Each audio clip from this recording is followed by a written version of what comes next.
លោក Ancelotti និយាយបែបនេះពីរបួសរបស់ Vinicius Junior កាលពីយប់មិញ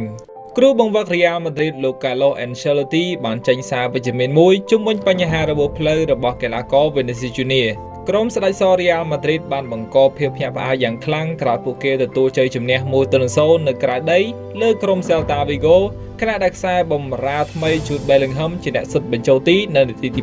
81 ទោះបីជាយ៉ាងណាក៏ដោយ Vinicius Junior ត្រូវបានគេមើលឃើញថាបានរងរបួសក្នុងអំឡុងការប្រកួតមួយនោះក្រោយចាប់ការប្រកួតលោក Ancelotti បានលើកឡើងថា